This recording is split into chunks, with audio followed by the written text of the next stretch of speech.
Assalamualaikum warahmatullahi wabarakatuh. Di sini saya, Disha Ramadhani dan juga Florentina Rossi, ingin mempresentasikan tentang pemilihan ide perencanaan bisnis dan analisis situasi pasar. Adapun pokok bahasan yang akan kami bahas adalah yang pertama, ide perencanaan bisnis, yang kedua adalah model perencanaan bisnis, yang ketiga analisa situasi dan kondisi pasar, yang keempat pasar berdasarkan potensi produk yang menjual. Apa sih ide perencanaan bisnis?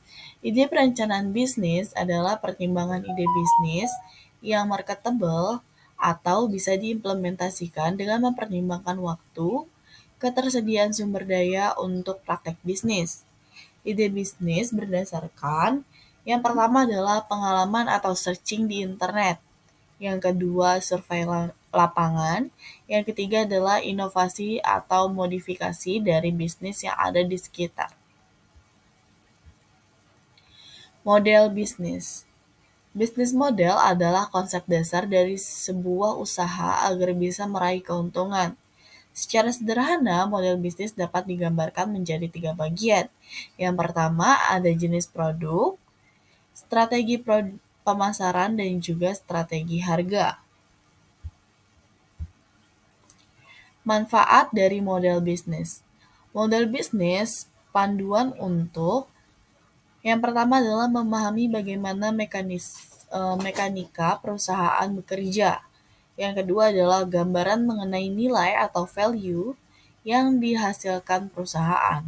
Yang ketiga adalah bagaimana perusahaan memperoleh penghasilan atau revenue. Kemudian masuk ke komponen model bisnis atau model bisnis canvas. Yang pertama adalah key activities, yaitu kegiatan yang diperlukan untuk menjalankan model bisnis perusahaan. Yang kedua adalah key resources, sumber daya yang diperlukan untuk menciptakan nilai bagi pelanggan. Yang ketiga ada key partners, aliansi bisnis yang melengkapi aspek-aspek lain dari model bisnis. Yang keempat ada value proposition, atau yang dikenal dengan nilai yang bisa kita tawarkan kepada customer. Yang kelima ada customer segment, pemilihan pelanggan atau pangsa pasar. Yang keenam ada channels. Channels adalah sarana yang digunakan untuk berhubungan dengan pihak lain. Yang ketujuh ada customer relationship, adalah hubungan dengan pelanggan. Yang kedelapan ada cost structure, struktur biaya atau penggunaan dana. Yang kesembilan ada revenue stream, atau cara perusahaan menghasilkan pendapatan.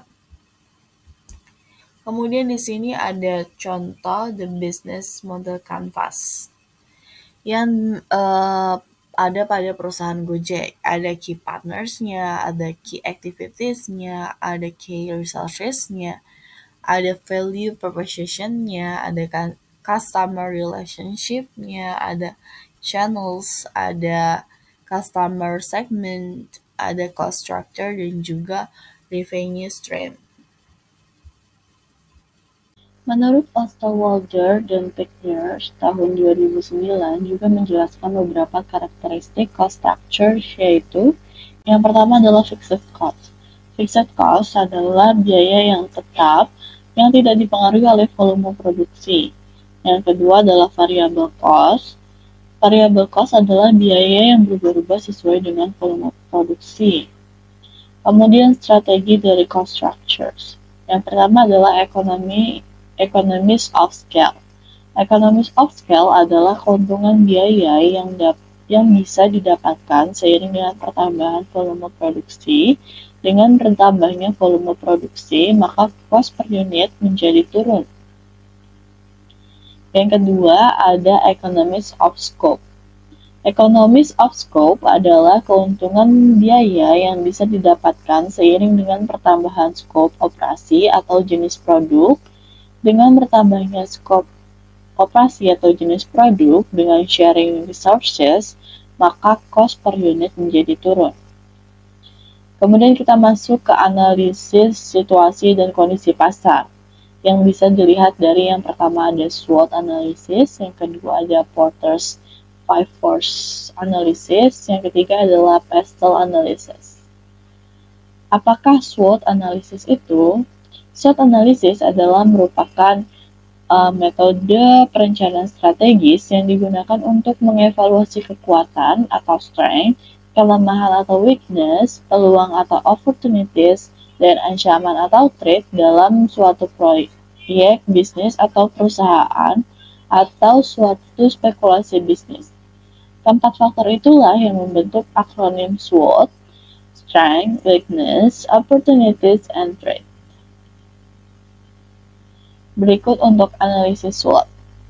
Ada bagian untuk membantu dalam mencapai tujuan, menghambat dalam pencapaian tujuan, terus ancaman dari dalam, dan juga ancaman dari luar.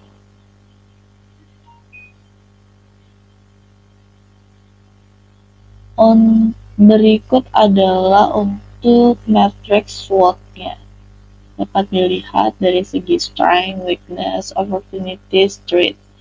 Untuk internalnya itu berupa strength, kekuatan, dan juga weakness, yaitu kelemahan. Dan untuk eksternalnya adalah opportunities atau peluang, dan juga threat untuk ancamannya. Strateginya adalah untuk strength dan juga opportunities adalah mengembangkan suatu strategi dalam memanfaatkan kekuatan strength untuk mengambil manfaat dari peluang atau opportunities yang ada. Kemudian ada strategi yang kedua adalah strategi weakness dan opportunities. Dengan mengembangkan suatu strategi dalam memanfaatkan peluang atau opportunities untuk mengatasi kelemahan atau weakness yang ada. Kemudian ada strategi ST adalah dengan mengembangkan suatu strategi dalam memanfaatkan kekuatan atau strength untuk menghindari ancaman atau threat. Kemudian strategi weakness and threat adalah mengembangkan suatu strategi dalam mengurangi kekuatan dan juga menghindari ancaman. Kemudian kita masuk ke bahasan tentang Porter's Five Force Analysis. Porter's Five Force Analysis adalah metode yang digunakan untuk mengetahui ancaman pengaruh faktor eksternal terhadap perusahaan kita. Di sini ada 5, yaitu bargaining power of suppliers, threat of new entrants, industry rivalry, threat of summer substitutes, dan juga bargaining power of buyers. Yang pertama adalah threat of new entrants. Ancaman masuknya pendatang baru ke dalam industri dipengaruhi oleh yang pertama adalah loyalitas pelanggan, yang kedua diferensiasi produk, yang ketiga adalah biaya investasi, dan juga yang kelima adalah kebijakan pemerintah. Yang kedua ada bargaining power of buyers. Daya tawar dari pembeli akan berpengaruh terhadap suatu perusahaan apabila kelompok pembeli terpusat atau sedikit. Yang kedua adalah produk yang dibeli dengan jumlah yang cukup besar. Yang ketiga adalah produk yang dibeli adalah produk standar atau tidak terdiferensiasi. Yang keempat adalah pembeli mempunyai informasi lengkap mengenai suatu produk. Bahasan selanjutnya akan dilanjutkan oleh rekan saya, yaitu Ferentina Rossi. Threat of substitutes. Adanya produk atau jasa pengganti akan membatasi jumlah laba potensial yang akan didapat dari suatu industri, di antaranya 1. Layanan produk pengganti, 2. Produk pengganti mudah didapatkan, 3. Makin menarik alternatif harga yang ditawarkan oleh produk pengganti, makin ketat pembatasan laba dari suatu industri. Bargaining power of suppliers. Pemasok dapat menggunakan kekuatan tawar-menawar terhadap pembeli dalam industri dengan cara menaikkan harga atau menurunkan kualitas produk atau jasa yang dibeli. Di antaranya, 1. Pemasok didominasi oleh sedikit perusahaan, 2. Tidak ada produk pengganti, 3. Industri bukan satu-satunya tempat pemasok menjual produknya, 4. Kelompok pemasok melakukan integrasi maju pada suatu industri. 5. Switching cost yang dibutuhkan untuk beralih ke produk pemasok tidak besar. Industri rivalry. Kompetitor dalam hal ini adalah pemain yang menghasilkan serta menjual produk sejenis yang akan bersaing dalam memperebutkan market share pasar. Intensitas persaingan akan tinggi apabila 1. Jumlah pesaing yang seimbang. 2. Pesaing mempunyai strategi beragam, asal-usul, karakteristik, serta tujuan dan strategi bersaing yang berlainan. 3. Pertumbuhan industri yang lamban akan mengubah persaingan menjadi ajang perebutan bangsa pasar. 4. Kurangnya diferensiasi produk. 5. Biaya tetap yang tinggi menciptakan tekanan yang berat terhadap semua perusahaan. Pastel analis. Faktor-faktor eksternal yang mempengaruhi suatu industri meliputi komponen utama. Political factors, economic condition, social cultural forces, technological factors, environmental factors, legal dan regulatory factors. Political factor. Political factor meliputi kebijakan politik dan prosesnya, termasuk tingkat intervensi pemerintah terhadap ekonomi. Hal tersebut dapat berupa tax politik, fasilita politik, dan iklim politik. 2. Economic conditions. Economic condition meliputi iklim ekonomi secara umum dan faktor-faktor tertentu seperti interest rates, exchange rates, tingkat inflasi, tingkat pengangguran, tingkat pertumbuhan ekonomi, defisit atau surplus neraca perdagangan, saving rates, dan produk domestik bruto per kapita atau PDB. Socio-cultural forces. Socio-cultural forces meliputi nilai-nilai sosial, sikap, faktor budaya, gaya hidup, faktor demografi seperti jumlah penduduk, tingkat pertumbuhan penduduk, dan distribusi umur. Socio-cultural forces berbeda-beda dari setiap daerah dan berubah seiring berjalannya waktu. Technological factors. Technological factors meliputi kecepatan perubahan teknologi dan technical development yang berpotensi memberikan dampak luas kepada komunitas seperti genetic engineering dan nanoteknologi. Environmental forces. Environmental forces meliputi ecological dan environmental forces seperti cuaca, iklim, dan faktor terkait seperti persediaan air. Faktor-faktor ini akan berdampak langsung terhadap beberapa industri seperti asuransi, pertanian produksi energi, dan pariwisata. Hal lain juga dapat berdampak tidak langsung pada industri transportasi dan utilitas. Legal dan regulatory factors. Legal dan regulatory factors meliputi regulasi dan hukum yang harus diikuti oleh perusahaan seperti hukum konsumen, hukum tenaga kerja, hukum antitrust, kesehatan kerja, dan peraturan keselamatan. Perencanaan pemasaran. 1. Segmentation. 2. Targeting. 3. Positioning. Dan 4. Marketing mix. Segmentasi pasar. Menurut Coyle dan Keller, pada tahun 2012, menentukan segmen pasar berdasarkan beberapa karakteristik yaitu 1. Geografik, 2. Demografik, 3. Psikografik, dan 4. Behavioral. Targeting.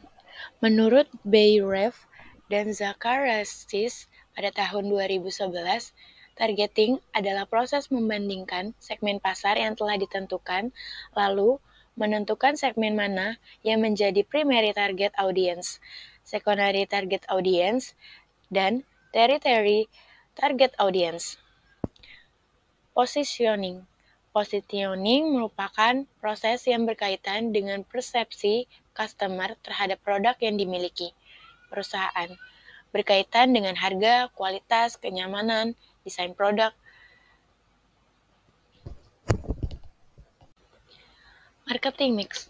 Menurut Bayer Graf dan Zacharis, pada tahun 2011, marketing mix adalah tool yang bisa digunakan oleh perusahaan untuk mencapai target marketing. Produk. Dalam strategi produk, perlu untuk mengidentifikasi CVP, yaitu perbedaan di antara total manfaat yang ada didapatkan customer dengan total cost yang dikeluarkan untuk suatu produk atau jasa. Price skimming, market share yang sudah ditemukan menetapkan harga yang tinggi, margin keuntungan juga tinggi. Price penetration, market share tinggi, harga rendah, margin keuntungannya rendah. Price discrimination, harga yang berbeda-beda, segmennya juga berbeda. Place, strategi didiskusikan dibagi menjadi 3. Intensif, pendistribusian barang yang dilakukan secara agresif ke banyak channels. Selektif, pendistribusian barang yang dilakukan secara selektif terhadap channel. Eksekutif, pendistribusian barang yang dilakukan secara sangat selektif. Promotion atau disebut dengan marketing communication menyampaikan pesan kepada pasar, baik pesan mengenai produk dan jasa perusahaan maupun informasi mengenai perusahaan tersebut.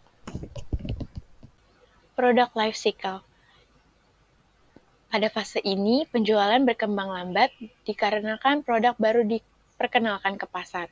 Profit juga belum didapatkan dikarenakan pengeluaran yang besar untuk investasi awal produk. Grow. Pada masa ini, pasar mulai aware dan menerima produk yang diperkenalkan dan mulai mendapat profit. Maturity. Pada fase ini, perkembangan penjualan produk lambat dikarenakan sudah mulai mendapatkan seluruh potensial konsumen. Profit yang didapatkan stabil atau menurun dikarenakan meningkatnya kompetisi persaingan. Decline. Pada fase ini, di mana penjualan dan profit menurun. Di bawah ini adalah grafik dari gambaran product life cycle.